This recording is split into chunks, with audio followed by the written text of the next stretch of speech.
என்ற கதாநாயகன் அன்பு தம்பி உதயநிதி ஸ்டாலின் அவர்களுடைய பிறந்த நாளை எளியோரின் எழுச்சி நாள்.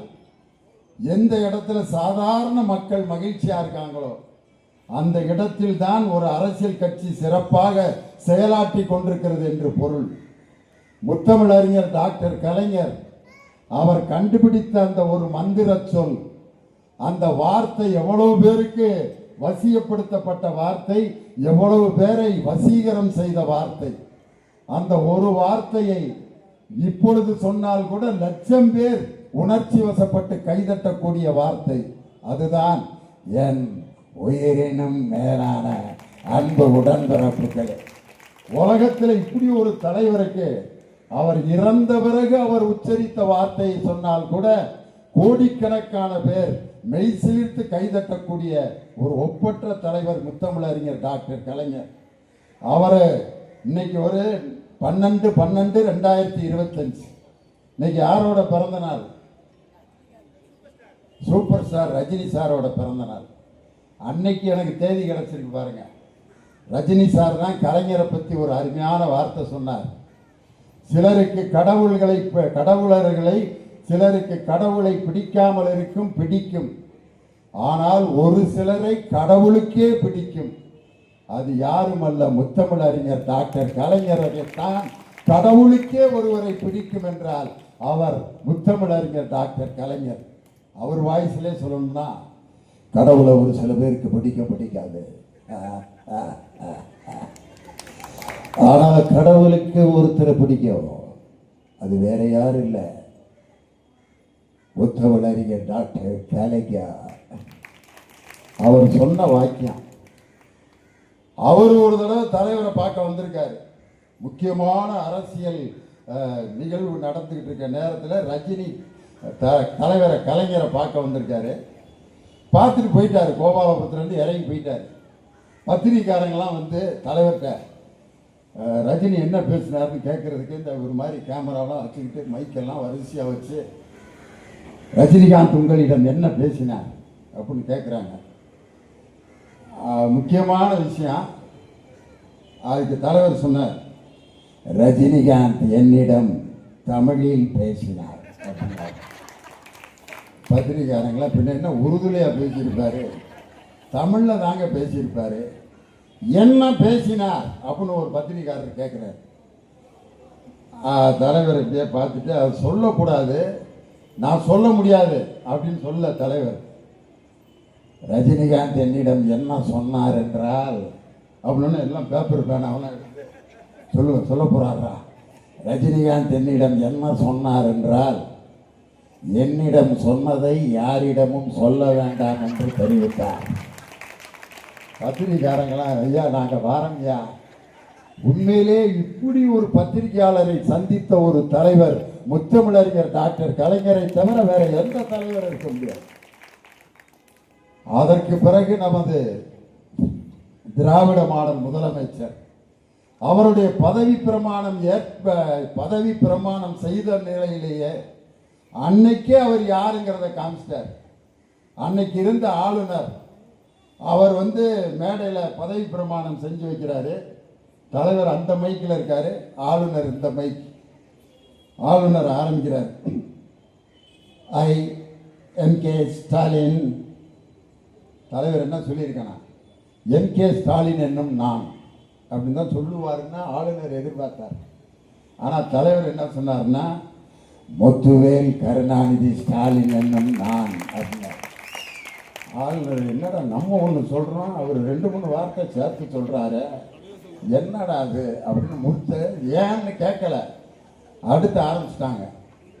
அப்பொழுதே நம் திராவிட மாடல் முதலமைச்சர், ஆளுநருக்கு அடிமை நான் அல்ல, நான் எதை நினைக்கிறேனோ அதைத்தான் தமிழகத்தில் செயல்படுத்துவேன்னு பதவி பிரமாணம் அன்னைக்கே கோடிட்டு காட்டிய முதலமைச்சர் நம் தமிழக முதலமைச்சர். நம்ம இன்னைக்கு பிறந்தநாள் கொண்டாடுற அருமை துணை முதலமைச்சர் உதயநிதி ஸ்டாலின். அவருடைய சிறப்பு என்னன்னா, எங்க மக்களை சந்திச்சாலும் ரொம்ப எளிமையா பேசுவார். முதல்ல சிரிச்ச முகம், அது ஒண்ணு போதுமையா. அவர் வருங்காலத்தில் திராவிடத்தை தீர்மானிக்கின்ற அடுத்த தலைமுறை அவர்தான்.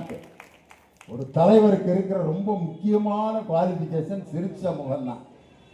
சில பேர் வணக்கம் சொல்றத கூட கோபமா சொல்லுவேன். எல்லாருக்கும் வணக்கம் அப்படின்னா ஏன்டா, ஏன் பிரஷர் கிரஷர் வந்து செத்துறாத. எல்லாருக்கும் வணக்கங்கிறத ரெண்டு கையை குறித்து. ஆனா நம்ம உதயநிதி ஸ்டாலின் ஒரு கூட்டத்தில் பேசுறப்ப, வாங்க எல்லாரும் நல்லா இருக்கீங்களா அப்படின்பார். நல்லா இருக்கான், பார்த்தாலே தெரியுது அப்படின்ட்டு இயல்பா ஆரம்பிப்பார் பேச. ஒரு மனிதன் இயல்பாகவும் மகிழ்ச்சியாகவும் எந்த மனிதன் இருக்கிறானோ அவன் வாழ்க்கையில் மக்களின் மனங்களை வென்றெடுப்பதற்கு இந்த ரெண்டு குவாலிபிகேஷனே போதும். பள்ளிக்கூடத்தில் 1ஆவதுல இருந்து 5ஆவது வரைக்கும் பெண்கள் தான் ஆசிரியர்களா இருக்கணும்னு கலைஞர் ஒரு சட்டம் போட்டார். ஏன்? ஆம்பளையில 1ஆம் கிளாஸுக்கு போட்டா என்ன ஆகும்?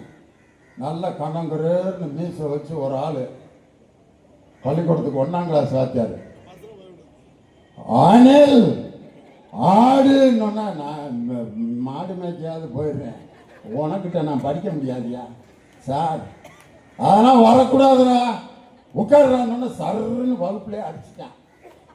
ஆனால் ஒரு பெண் ஆசிரியராக இருந்தால் தான் என்னது, அவங்க சொல்லி கொடுக்குற அந்த பாட்டு சொல்லி கொடுக்குற அந்த சிரித்த முகம் மகிழ்ச்சியிலே அந்த பயிரை படிச்சிருவாங்க. அதில் எல்லாருக்கும் ஒரு நர்சரி பாட்டு எல்லாத்தையும் தெரிஞ்ச ஒரு பாட்டு தான். என்ன பாட்டு தெரியுமா? எல்லாரும் ரொம்ப ஆசையாக படிக்கிற பாட்டு. Johnny Johnny yes papa, eating sugar no papa, telling lies no papa. Last வாக்கியம் என்னது? ஓப்பன் யுவர் மவுத், வாயை திறந்து நல்ல சிரிங்கடா, அப்பதான் நீங்க வாழ்க்கையில சந்தோஷமா இருக்க முடியும். இந்த அந்த திருப்பரங்குன்றம் தான் இன்னைக்கு பஞ்சாயத்து ஆகி கிடக்கு. இந்த கூட்டத்தில் உட்கார்ந்துருக்கீங்களே, என்னுடைய இஸ்லாமிய சகோதரிகள் உட்கார்ந்துருக்கீங்க, கழுத்தில் சிலுவை போட்டு ஒரு அம்மா உட்காந்துருக்கு, நெத்தியில விபூதியும் குங்குமம் அடிச்சுட்டாங்க பாரு, ஒரு பாட்டி சிரிக்கிற சிரிப்பை பாருங்க. இங்க தெரியுது பாருங்க குங்குமம் போட்டான் அந்த விபூதியும், எல்லாம் ஒன்னா உட்கார்ந்துருக்கீங்களே. கிறிஸ்தவர்களும் இந்துக்களும் இஸ்லாமியர்களும் தமிழர்கள் என்று ஒரே இடத்துல உட்கார்ந்துருக்கவே இந்த ஒற்றுமையை உருவாக்கிய இயக்கம் திராவிட முன்னேற்ற கழகம். நாகூர் அனிஃபா அவர்களுடைய 100ஆண்டு விழாவுக்கு துபாய்க்கு போயிருந்தாங்க. நான், என் பேரு லியோனி, இன்னொருத்தர் அங்க கூட வந்தவர் யாருன்னா புஷ்பவனம் குப்புசாமி. புஷ்பவனம் குப்புசாமி, லியோனி, 2 பேரும் எதுக்கு சிறப்பு விருந்தினராக போயிருக்கோம்னா நாகூர் அனிஃபாவோட 100ஆண்டு விழாவில். அவர் இந்து மதத்தை சேர்ந்தவர், நான் கிறிஸ்தவ மதத்தை சேர்ந்தவன். நாங்கள் 2 பேரும் என்ன பாட்டு பாடினோம் தெரியுமா? துபாயில் முதல்ல போனோன்னு நான் ஆரம்பித்த பாட்டு, வாழ்நாள் எல்லாம் போதாதே வள்ளல் நபிகளின் புகழ் பாட, 1000 கவிஞர்கள் திரண்டாலும் அவர் புகழ் பாட முடியாது.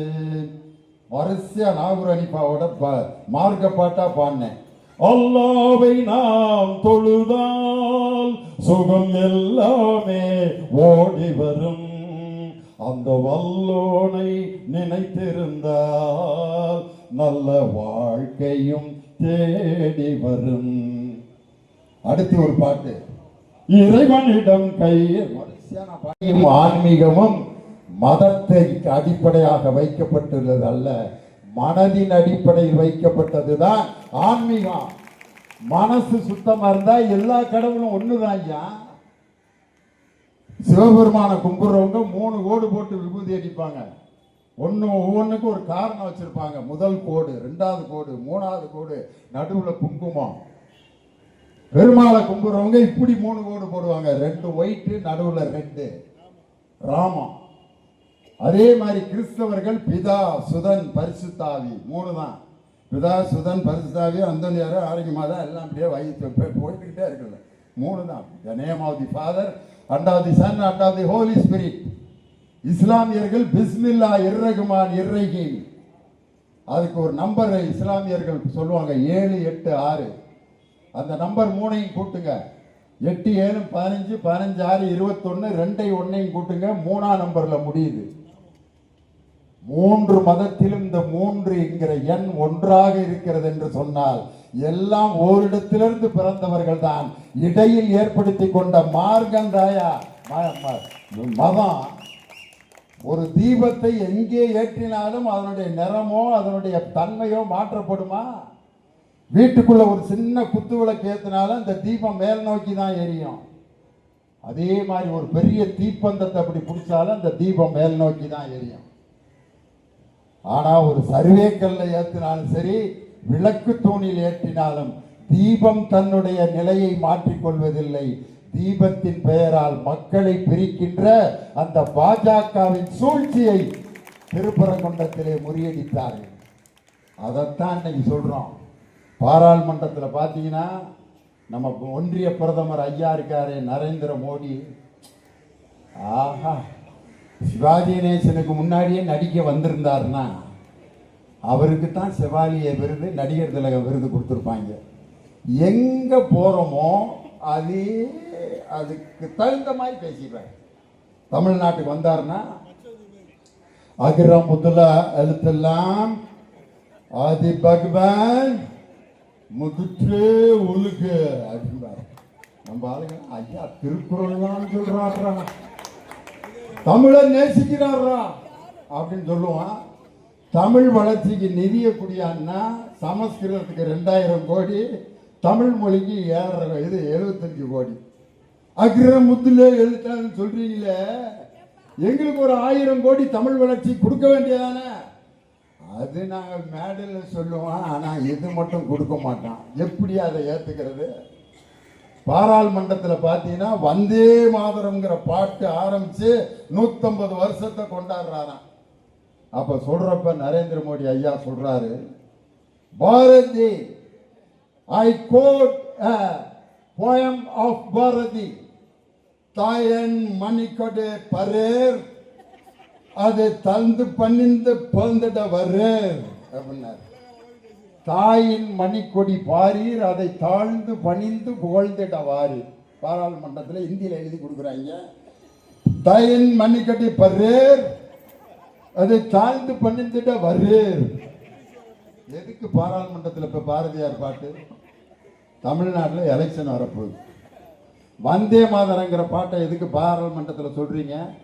வந்தே மாதரம் பாட்டை எழுதினவர் மேற்கு வங்காளத்தை சேர்ந்தவர். அங்கேயும் எலெக்ஷன் வரப்போகுது. எங்கெங்கெல்லாம் எலெக்ஷன் வரப்போகுதோ அதுக்கு தகுந்த மாதிரி ஆக்டை கொடுக்கறது. ஒரிசாவில் போய் தமிழ்நாட்டுக்காரன் ஒருத்தன் ஜெகநாதர் கோயில் சாவியை திருடிட்டு போயிட்டான்ட்டாரு. எங்க? ஒரிசாவில். ஒவ்வொரு இடத்துலையும் இப்போ போய் பீகாரில் இருக்கக்கூடிய மக்களை தமிழ்நாட்டு மக்கள் கொடுமைப்படுத்துகிறார்கள் அப்படின்னு ஒரு குருடா. எல்லா இடத்திலும் இப்படி வேஷங்களை போட்டுக் கொண்டிருக்கக்கூடிய அந்த மதவாத சக்தி பாரதிய ஜனதாவுக்கு சிம்ம சொப்பனமாக இருக்கின்ற ஒரு தலைவர் நம் திராவிட மாடல் முதலமைச்சர், தமிழக முதல்வர்.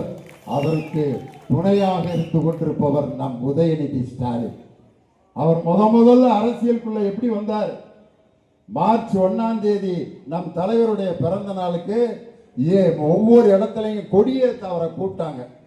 அன்னைக்கு எங்க ஷூட்டிங் இருக்கோ அந்த ஏரியால திமுக கொடியை ஏற்றிடுவார். ஏற்றினப்ப அவர் கையில் எல்லாரும் ஒரு வீர வாழை பரிசா கொடுத்தாங்க. அப்பெல்லாம் வந்து நடிச்சுக்கிட்டு இருக்காரு, கண்ணே கலைமானி படத்தில் நடிச்சிட்டு இருக்காரு. இதான் முதல்ல அவர் அரசியல் மேடைக்கு வந்தார். அதுக்கப்புறம் 2016 ஒரு மோசமான அரசியல் சூழ்நிலை வந்தவுடன் கொஞ்சம் கொஞ்சமா அரசியலுக்கு எப்படி வந்தார்னா, அவருக்கு முதலில் கொடுக்கப்பட்ட பொறுப்பு முரசொலி நிர்வாக இயக்குனர். அந்த பொறுப்பை வாங்கி முரசொலியினுடைய பவள விழாவை இந்தியாவே பாராட்டுகின்ற அளவுக்கு கலைவாணர் அரங்கத்தில் மிக சிறப்பாக அதை நடத்தி காட்டினார். அதிலேயே தலைவர் கண்டுபிடிச்சிட்டாரு, இவர் அரசியலுக்கு இவரை கொண்டு வரலாம். அப்பையும் அவர் மறுத்துக்கிட்டே தான் இருந்தார். அதன் பிறகு சட்டமன்றத்தில் எம்எல்ஏக்களை எல்லாம் வெளியேற்றியதை கண்டித்து ஒரு உண்ணாவிரதம் சைதாப்பேட்டையில் இருந்தார். அந்த உண்ணாவிரதத்துக்கு அவர் தலைமை தாங்கினார். அதுக்கு அடுத்து அவர் செய்த முக்கியமான செயல் மோடி அவர்கள் இந்த தமிழ்நாட்டுக்கு வருகின்ற பொழுது அவரை எதிர்த்து கருப்பு கொடி காட்டுகின்ற அந்த ஆர்ப்பாட்டத்தை கடலூரிலே கலந்து கொள்வதற்காக கருப்பு சட்டை போட்டுட்டு கலைஞரிடம் ஆசீர்வாதம் வாங்கி இந்த போராட்டத்தில் நீ வெற்றி பெறுவாய் அப்படின்னு கருப்பு சட்டை போட்டு கோ பேக் மோடி அப்படிங்கிற போராட்டத்தில் கலந்து கொண்டவர் நம் உதயநிதி ஸ்டாலின். அதுக்கப்புறம் நீட் தேர்வை எதிர்த்து ஏற்பட்ட போராட்டங்களில் கைது செய்யப்பட்டு ஒரு நாள் சிறையிலிருந்து திரும்ப மாலையில் விடுதலையாகி இப்படி படிப்படியாக தன்னுடைய அரசியல் வாழ்க்கையில் வந்து அதுக்கப்புறம் இவரை பிரச்சாரத்துக்கு அனுப்பலான்னு 2019 நாடாளுமன்ற தேர்தலுடைய பிரச்சாரத்துக்கு அவர் அனுப்பப்பட்ட போது அவர் எளிமையாக சின்ன சின்ன உதாரணங்களை வச்சு மக்களுக்கு புரிகிற மாதிரி பிரச்சாரம் பண்ணார். ஒரு செங்கல் எடுத்து காட்டினார், இந்த எய்ம்ஸ் மருத்துவமனை அப்படின்னாரு.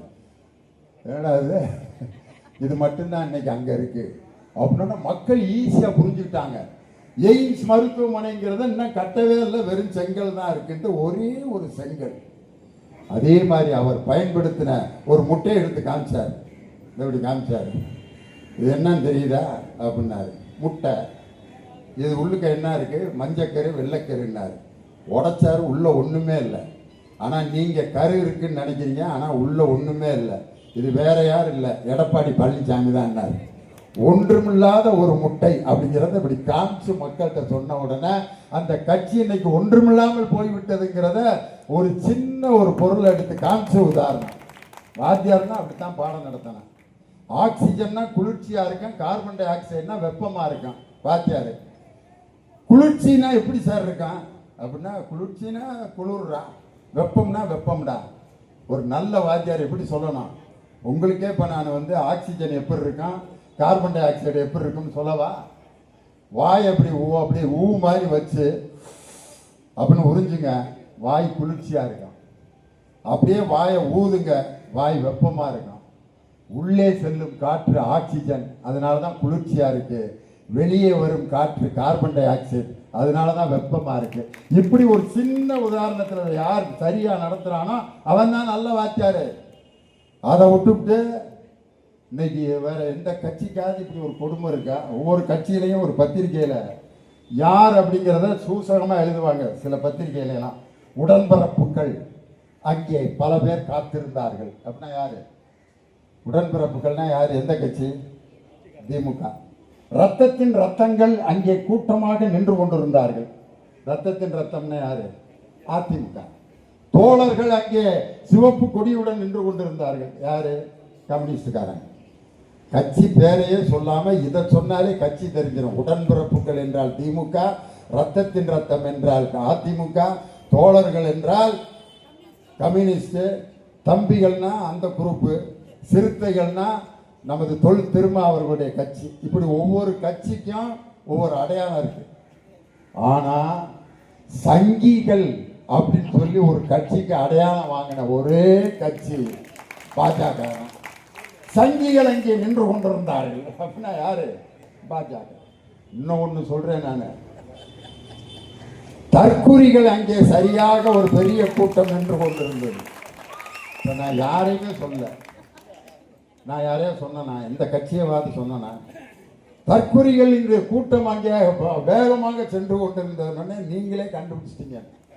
உடன்பிறப்புகள் என்றால் திமுக, ரத்தத்தின் ரத்தம் என்றால் அதிமுக, தோழர்கள் என்றால் கம்யூனிஸ்ட், சிறுத்தைகள் என்றால் தொல் திருமா அவர்களுடைய கட்சி. ஆனால் சங்கிகள் என்று பாஜகவையும் தற்கூரிகள் என்று ஒரு கட்சியையும் சொன்னதுக்கு பதில் சொன்ன ஒரு கட்சி எது என்றால் நாளை வீணா போற ஒரு நடிகர் ஆரம்பித்திருக்கக்கூடிய அந்த கட்சி தான். இன்னைக்கு ரஜினிகாந்தோட பிறந்த நாள் அன்னைக்கு சொல்றேன், ரஜினியும் அரசியலுக்கு வரணும்னு ஆசைப்பட்டு கட்சியெல்லாம் ஆரம்பிக்கணும்னு ரெடி ஆயிட்டாரு. ஆனா இமயமலையில போய் உட்காந்து யோசித்தார், ஆரம்பிச்சா என்ன ஆகும்? ஒவ்வொருத்தரையா யோசிக்கிறார். சிவாஜி கணேசன், அவரை உடையா நடிகர் வேணும், கைவீசப்பா கைவீசு, கடைக்கு போகல எங்களுடன் வயலுக்கு வந்தாயா, நாற்று நட்டாயா, களை பறித்தாயா, களனிவாழ் புலவருக்கு கஞ்சி களையம் சுமந்தாயா, அங்கம் புனிதிபட அறவாளை நெய் பூசி பங்கம் படபரண்டு கால் பரப்பி சங்கதனை கீர் என அறுக்கும் நக்கீரனோ எம் கவியை ஆராய்ந்து சொல்லத்தக்கவன். ஏதன்ஸ் நகரத்தின் எழில்மிக்க வாலிபர்களே ஓடி வாருங்கள். ஆஹா ஓகான் அப்படிப்பட்ட நடிகரே அவரே டெபாசிட் வாங்க வச்சுட்டாங்களே, நம்ம நிலைமை என்ன? யோசனை. கமலஹாசன் உலக நாயகன், ஆகாகா ஓகாகா, முதல்ல ஆத்தா ஆடு வெள்ளத்தா கோழி வெள்ளத்தா, ஆனால் நாயம் மட்டும் வளர்க்கல மயில இப்பெல்லாம் என்னத்தான் வளர்த்தா அடக்கலத்தா. கண்மணி அன்போடு காதலன் நான் எழுதும் கண்மணி என்ன நடிப்பு ஒன்று சொல்லிட்டே இருக்கலாம். அவரு என்ன நிலைமைக்கு ஆனார் யோசிக்கிறார். ரஜினிக்கு விஜயகாந்த் எதிர்கட்சி தலைவர் வரைக்கும் வந்து கடைசிக்கு ஆனால் இப்போம்மா அப்போ இமயமலையில் உத்தரவு கிடைக்குது, வேணாம் பாபா வீணா போயிடுவேன். அந்த உத்தரவு இங்கே மேடையில் வந்து அதான் என் குழந்தை மாதிரி ஒரு மனுஷன் மனசில் பட்டதை அப்படியே சொன்னார். நான் அரசியல் கட்சி ஆரம்பிக்க வேண்டும் என்று நினைத்திருந்தேன், ஆனால் என்னுடைய வயதை நான் இப்பொழுது யோசிக்கிறேன். என்னை நம்பி வந்தவர்களுக்கு நான் கண்டிப்பாக அவர்களுக்கு ஏதாவது செய்ய வேண்டும். என் பின்னால் அணிவகுத்து வருகிறவர்களுக்கு ஏதாவது பொறுப்புகள் கொடுக்கணும், பதவிகள் கொடுக்கணும், வெற்றி பெற வைக்கணும். அதற்குரிய கட்டமைப்பை என்னால் செய்ய முடியுமா அப்படின்லாம் யோசிச்சுட்டு என்னால் அதை செய்ய முடியாது. அதனால் என்னை நம்பி அரசியலில் ஈடுபட வேண்டும் என்று நினைக்கின்ற என் ரசிகர்களிடம் நான் மன்னிப்பு கேட்டுக்கொள்கிறேன் என்று சொன்ன ஒரு நடிகர், சூப்பர் ஸ்டார். அதனால தான் இன்னைக்கு வரைக்கும் அவர் சூப்பர் ஸ்டார் இருக்கிறதுக்கு அதுதான் காரணம். தன்னுடைய நிலைமை என்னங்கிறத தெரியணும். ஒரு குழந்தை படிப்படியாக தானே வளரான். எந்த குழந்தையாவது பிறந்தோன்னே நேராக ராயபுரம் ஹோட்டலில் போய் 2 இட்லி கொடுப்பான்னு பிறந்தோன்னே இறங்கி ஓடுதா ஒரு குழந்தை? பிறந்தோன்னே இப்படியே பிறண்டு படுக்கிறதுக்கு 3 மாதம் ஆகும், கண்ணை பார்க்க 4 மாதம் ஆகும், அப்பா அப்பா அம்மா அம்மாங்கிறதுக்கு 6 மாதம் ஆகும், எந்திரிச்சு உட்கார்றதுக்கு 8 மாதம் ஆகும், செவுத்த பிடிட்டு நிற்க 10 மாதம் ஆகும், செவுத்த பிடிச்சிக்கிட்டே நடப்பான் 11 மாதம். அப்புறம் வண்டியை வச்சு ஓட்டுவாங்க. நடந்து பேசி ஒரு 3-4 வயது வரை அந்த குழந்தை படிப்படியாக வளர்ந்தா தான் வளர்ச்சிங்கிறது நிரந்தரம். ஒரு குழந்தை பிறந்தானே அம்மா நல்லா இருக்கியா அப்படின்னு கேட்டால் கண்டிப்பாக கொன்னே விடுவாங்க அந்த குழந்தைய. ஏதோ பேய் பிறந்திருக்கா, பிறந்தோன்னு பேசுகிறேன், என்னடா ஆச்சு, ஏதோ மந்திரம் பண்ணிட்டாங்க. ஒரு குழந்தை பேசணுன்னா யாரும் சந்தோஷப்படுவீங்களா? இல்லை ஒரு குழந்தை எந்திரிச்சு நேராக போய் எனக்கு யார் பிரசவம் பார்த்த டாக்டரு அப்படிங்கிறாங்க வச்சுருக்கேன். அந்த குழந்தைய யாராவது விரும்பி வீட்டுக்கு கூட்டி போவீங்களா? அச்சோ ஏதோ வித்தியாசமாக ஏதோ வீட்டில் நடக்குது, செய்வனை வச்சுட்டாங்க போல இருக்குன்னு நினைப்பான். ஆனால் ஒரு குழந்தை பிறந்தோன்னே பாம்பை பிடிச்சி விளாடுறேன்னு சொல்லிக்கிட்டு இருக்கு. இப்போ ப்ரோ பாம்பை பிடிச்சி ஒரு குழந்தை விளாண்டா போட்டா வாயில நொறதான், எந்திரிக்கவே முடியாது. 75 ஆண்டு காலம் பவள விழா கண்ட ஒரு இயக்கத்தை ஏதோ இங்கேயும் அங்கேயும் வந்து கூட்டத்தை பார்த்து இந்த கூட்டத்தில் வரிசையா போறவங்களை மட்டும் நம்பவே கூடாது. இப்போ இங்கே நீங்களாம் வர்றீங்கல்ல, எங்கே போறீங்கன்னு கேட்டால் லியோனி பேசுகிறாரு, கேட்க போகிறான், ஆர்டி சேகர் என்னை கூப்பிட்டுருக்காரு அப்படின்னு சொல்லிட்டு தான் போனோம். இந்த பக்கம் ஒருத்தர் போகிறாரு, எங்கன்னே போகிறீங்க? ராயபுரம் ஆஸ்பத்திரிக்கு போகிறேன், சுகர் ஏறிக்கிருச்சு, 300 ஆகி போச்சு, டாக்டரை பார்க்கலான்னு போகிறேன், இப்படி தான் போவான். இன்னொருத்தர் நீ எங்கன்னே போகிற? மச்சனு கல்யாணம் வச்சுருக்கானப்பா, 500 ரூபா மொய் பண்ணியிருக்கேன், நான் ஒரு 600 ரூபாயாவது வைக்கணும், போயிட்டுருக்கேன். காரணத்தோடு தான் எவனாவது போவான். எங்கடா போறீங்கன்னா எல்லாம் போகிறாங்க, அதனால் நானும் போகிறேன்டா. இவன் தான் ரொம்ப ஆபத்தான ஆள். எந்த நேரம் வேணாலும் பொம்பளை பிள்ளை சீலையை பிடிச்சி இருப்பேன், இழுத்துட்டு போய் பாலியல் பலாத்காரம் செய்கிறவன்லாம் யாருன்னா எங்கே போகிறேன்னே தெரியாமல் போயிட்டு இருக்கான். பார்த்தீங்களா? அவன் தான். அந்த மாதிரி கூட்டத்தை எல்லாம் பார்த்து கலங்குகிற ஆலமரம் திராவிட முன்னேற்ற கழகம் அல்ல. இன்னைக்கு அந்த பெண்கள் ஒவ்வொருத்தரும் அவங்கவுங்க துறையில வெற்றி பெற்றவர்கள் எல்லாம் அவங்க ஒவ்வொருத்தருடைய வாழ்க்கையை சொல்லும்போது நமக்கு கண்களில் தண்ணீர் வந்தது. வாய் பேச முடியாத, காது கேட்காத ஒரு பொண்ணையா அந்த பிள்ளைய பிறந்த ஒரு பொம்பளை பிள்ளை அப்படி பிறந்திருந்தா அந்த வீட்டில் என்ன ஆகும்? பேசவும் இல்லை, கூப்பிட்டா திரும்ப மாட்டேங்குது, இப்படியே இருக்கு. அழகான பொம்பளை பிள்ளை. அந்த அப்பா மேடையில் வந்து சொல்கிறான், கல்வியில் சிறந்த தமிழ்நாடுன்னு. அதே நேரு ஸ்டேடியத்தில் நடந்துச்சு. அந்த பொண்ணு பேர் ஜெர்லின். ஆள் ஜம்முன்னு ஒரு ரெட் கலர் கோட் போட்டு ஒயிட் பேண்ட் போட்டு அப்படி நினைச்சு. அந்த பொண்ணுக்கு காதும் கேட்காது, வாய் பேசவும் முடியாது. ஆனால் அந்த பொண்ணை பேட்மிண்டன் சாம்பியன் ஆக்கி பாரா ஒலிம்பிக் போட்டியில் 3 தங்கப்பதக்கங்களை அந்த ஜெர்லின்ங்கிற பொண்ணு வாங்கி அந்த தங்கப்பதக்கத்தை கையில் முதலமைச்சர் முன்னாடி அப்படி காட்டுது. அவங்க அப்பா காது கேட்காத வாய் பேசாத பிள்ளைய எப்படா வளர்க்க போறோம்னு நினைச்சேன். அந்த புள்ள இத்தனை ஆயிரம் மக்கள், கோடிக்கணக்கான மக்கள் ஒரு அப்பனை பாராட்டுற மாதிரி 3 தங்கப்பதக்கம் என் பிள்ளை வாங்கி கொடுத்துருக்குன்னா இன்னைக்கே நான் செத்தாலும் மகிழ்ச்சியா சாவேன்னு சொல்லி முதலமைச்சருடைய கைகள் கண்களை பார்த்து அப்படியே கும்பிட்டார் அந்த ஆள். இன்னைக்கு அதே மாதிரி ஒரு வாய் பேச முடியாத ஒரு அம்மா, அந்த அம்மா சொல்றத அந்த ஆக்ஷனை பார்த்துட்டு இன்னொரு டீச்சரு அதை மொழிபெயர்த்து சொல்றாங்க. அந்த அம்மா என்ன சொல்லுதுன்னா, எனக்கு காதும் கேட்காது, வாய் பேச முடியாது, அதனால எங்கள் அப்பா இது எதுக்கெல்லாம் ஆயிக்கல, வீட்டில் உட்காரு, இப்படியே உன்னை உயிரோட சோத்தை போட்டு இப்படியே வச்சிருக்கான், உன்னை எங்கே படிக்க வச்சு அவன்கிட்ட போய் நான் கட்டி கொடுக்கறது, வாய் பேச முடியல, காது கேட்கல, இந்த பிள்ளைய கட்டிக்கனா எவன் கட்டுவான், நல்லா இருக்க பிள்ளைகளே கட்டிவிட்டு விரட்டி விடுறாங்க, உன்னைய நான் எப்படி படிக்க வைக்கிறேன்னா எங்கள் அப்பா நொந்துட்டாரு. ஆனால் எங்கள் அப்பாட்ட நான் கெஞ்சி அப்படியே ஆக்ஷன்லேயே அழுதேன். ஆனால் அதுக்குரிய சிறப்பு பள்ளியில் என்னை +2 வரைக்கும் படிக்க வச்சு இன்னைக்கு புதுமை பெண் நான் முதல்வன்கிற திட்டத்தில் பயனடைந்து பிகாம் முடிச்சு இன்னைக்கு ஒரு கம்பெனியில் நான் வேலை செஞ்சு 80,000 ரூபா நான் இன்னைக்கு சம்பாரிச்சு எங்கள் அப்பாவுக்கு நான் கொடுத்துட்டு இருக்கேன்ட்டு வாய் பேச முடியாத அந்த பிள்ளை ஆக்ஷனில் சொல்லுது. அந்த பிள்ளைக்கு கை தட்டுறாங்க. இது மாதிரி சத்தம் கேட்கல. அதனால் அந்த நிகழ்ச்சியை நடத்துகிறவங்க கைதட்டினா அந்த பிள்ளைக்கு கேட்காது, எல்லாரும் கையை உயர்த்தி காட்டி அப்படி ஆட்டுங்க அப்படின்னு சொன்னோன்னே 10,000 பேரும் அந்த பொண்ணுக்கு கையை அப்படி ஆட்டினோன்னே அந்த பொண்ணும் அதை பயிற்றுவித்த அவங்க ஆசிரியரும் அப்பாவும் கண்கலங்கி அழுதாங்க. பார்த்தீங்களா? இந்த சாதனையை செய்தது திராவிட முன்னேற்ற கழகம்.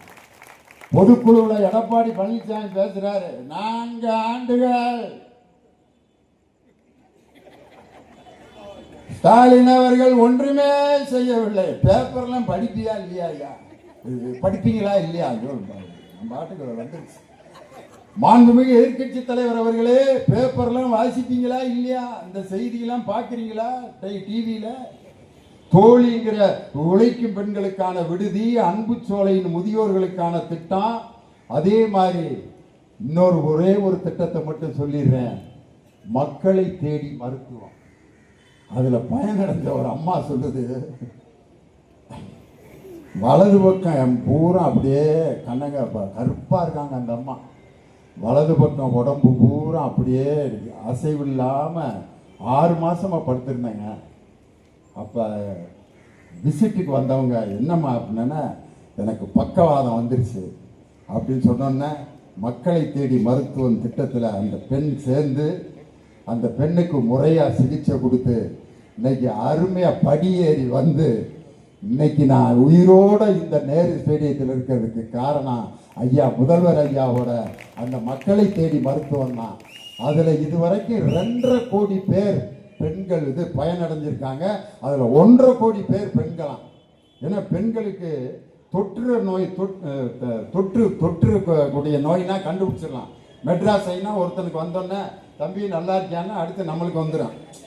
உடனே நல்லா இருக்கியாயா மெட்ராஸ் ஐயா அப்படின்னா அடுத்த நாள் இவன் கண்ணாடி போட்டு உட்காந்துருப்பேன், உன்னை பார்த்தேன் ஒட்டிக்கிச்சுறாங்க. கொரோனா ஒட்டுவார் ஒட்டி நோய், டிபி ஒட்டும். ஆனால் தொற்றா நோய் எதுன்னா பிரஷரு, சுகரு. வேலை பார்த்துட்டே இருக்கும்போது திடீர்னு ஒரு அம்மா மயக்கம் போடுது 100 நாள் வேலை திட்டத்தில். அந்த அம்மாவை தூக்கிட்டு வர்றாங்க, லட்சுமி ஆப்பா ஆஸ்பத்திரியில் போய் லட்சுமிக்கு அந்த துண்டை சுற்றி துணியை சுற்றி டாக்டர் ப்ரெஷர் பார்க்குறாரு. இது ஏன் இதுக்கு பம்ப் அடிக்கிறாரு, சைக்கிளுக்கு காத்தடிக்கிற மாதிரின்ட்டு. இல்லைம்மா லட்சுமிக்கு ப்ரெஷர் பார்த்துக்கிட்டு இருக்கேன். ப்ரெஷரு 350 இருக்கு, இருந்துட்டு போகுதுப்பா, இன்னும் ஒரு 100 வேணா சேர்த்துக்கிறதா சேர்த்துக்கானு காசு. அது உன் உடம்புல இருக்க ரத்த அழுத்தம் 350, இன்னும் 100 கூடனா செத்து போயிடுவ நீ. அப்படியா சாமி, இதெல்லாம் நம்மளுக்கு எங்கே தெரியும்? பிளட் டெஸ்ட் எடுத்து பார்த்தா சுகர் 500 போயிருக்கு. உனக்கு சர்க்கரை 500 இருக்கு. இல்லையே, சர்க்கரை வீட்டில் 300 கிராம் தானே இருந்துச்சு. போன வாரம் வாங்கினது ரேஷனில் தீர்ந்துருச்சு. எல்லாம் காய்ச்சியில் போட ஓ வீட்டில் டின்னில் இருக்க சர்க்கரையாக கேட்டோம். உடம்புல இருக்க சர்க்கரை சுகர்னா என்னன்னு தெரியல, ப்ரெஷர்னா என்னன்னு தெரியல.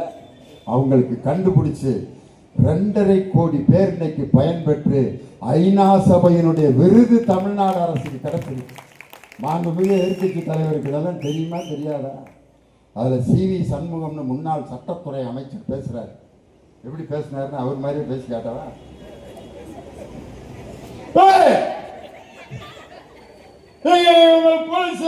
உட்கார்ந்து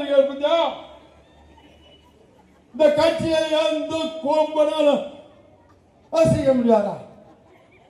எந்த கொம்பனாலும் அசைக்கணும்னு வேற கொம்பனே தேவையில்லை. உங்க ஆளுகளே போதும் அந்த கட்சியை நாசம் பண்றதுக்கு. அவங்களே சொல்றாங்க, இங்கே உள்ளே இருந்து ஓட்டி எடுப்பவர்களை நாம் சரியாக கண்டுபிடிக்க வேண்டும். இது என்னைக்கு கண்டுபிடிச்சு தேர்தலில் போட்டிட்டு எவன் எப்போ கிளம்ப போறான்னே கண்டுபிடிக்கணும். பக்கத்தில் இருக்கவன் இன்னொருத்தனை சந்தேகப்படுறான், இவன் கிளம்புறான்னு பேப்பரில் போட்டிருந்தாங்க அப்படின்னு. ஐயா தங்கமணியை ஒருத்தர் பார்க்குறாரு, தங்கமணி வீரமணியை பார்க்குறாரு. இவர் புறப்படுறாருன்னு முந்தா நாள் பேப்பரில் போட்டிருந்தாங்க. கடைசிக்கு எல்லாம் கிளம்பிடுவாங்க போல இருக்கு. எடப்பாடி மட்டும் தலையில் துண்டை போட்டு தனியாக உட்காந்துருக்க வேண்டியதுதான். ஒரு கட்சி பொதுக்குழுவில் மற்ற எதிர்க்கட்சிகளை பற்றி பேசாமல் துரோகிகள் நம்மை துரோகம் செய்கிறார்கள்னு அவங்க கத்தம் போட்டு பேசுறாங்க. மாண்புமிகு முன்னாள் அமைச்சர் அம்மா வளர்மதி அம்மா அவங்க என்ன பேசுறாங்க தெரியுமா? பொதுச் செயலாளர் புலி வேட்டைக்கு புறப்பட்டு விட்டார். புலி வேட்டைக்கு புறப்பட்டுருக்காங்க. ஏற்கனவே 10 புலி வேட்டைக்கு போய் எலியை கூட பிடிக்க முடியாம வெறும் கரப்பாம்பூச்சியை மட்டும் பிடிச்சி அல்லையில வச்சுட்டு உட்காந்துருக்காரு. புலி வேட்டைக்கு அவரு அதை கேட்டுட்டு புலி வேட்டைன்னு வளர்மதி அம்மா சொல்லுது. எடப்பாடி பழனிசாமி அவர்களே, உங்களுக்குனே ஒரு கதை வச்சிருக்கேன். ஒரு எலி நெல் பானை, அந்த பானைக்குள்ள தள்ளி உள்ள போகணும்னு முயற்சி பண்ணது, போக முடியல. டக்குன்னு ஒரு ஓட்டை விழுந்துச்சு அந்த பானையில, சின்ன ஓட்டை உள்ளுக்க போயிடுச்சு. எலி போய் நெல்லை பூரா சாப்பிட்டு சாப்பிட்டு சாப்பிட்டு சாப்பிட்டு சாப்பிட்டு வகுறு புஷ்ஷுன்னு ஊதிடுச்சு. நல்லா சாப்பிட்டோம்டா, கிளம்பலான்னு திரும்ப ஓட்டை வழியாக வெளியே வருது, போக முடியல. ஓட்டை எப்படி பெருசாக்க, எலிக்கு என்ன தெரியும், சுத்தியலை வச்சுருக்க இப்படியே பார்க்குது, அங்கேயே செத்து போச்சு. எடப்பாடி பழனிசாமி அவர்களே, நீங்கள் புலி வேட்டைக்கு போய் கரப்பாம்பூச்சியை கூட பிடிக்க முடியும், எலி வேட்டைக்கு போய் கரப்பாம்பூச்சியை கூட பிடிக்க முடியாது. மிகச்சிறந்த கொள்கை பிடிப்புள்ள கூட்டணியோடு இந்த நாட்டில் தேர்தலை சந்திக்க போய் 210 தொகுதிகளிலும் வெற்றி பெறப் போவது நம் தமிழக முதல்வர் தளபதி மு.க.ஸ்டாலின் தான்.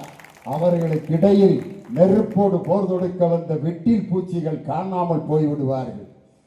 கனவு கண்டு பாத்திரங்களை அடுக்கி கொண்டிருந்த மண்பானை வியாபாரி கனவு கண்டு தனது பானைகளையே எட்டி உதைத்து பானைகளை உடைத்து முதலமைச்சர் கனவு கண்டு கொண்டிருக்கக்கூடிய அவர்களுடைய கனவை சிதைக்க போகின்ற மிகப்பெரிய சக்தி வாய்ந்த 75 ஆண்டு காலம் பவள விழா கண்ட அறிவு திருவிழா நடத்தும் திராவிட முன்னேற்ற கழகம் 2026 எங்கள் தலைவர் மு.க.ஸ்டாலின் அவர்கள் மீண்டும் 2வது முறையாக முதலமைச்சராக பொறுப்பேற்பார்.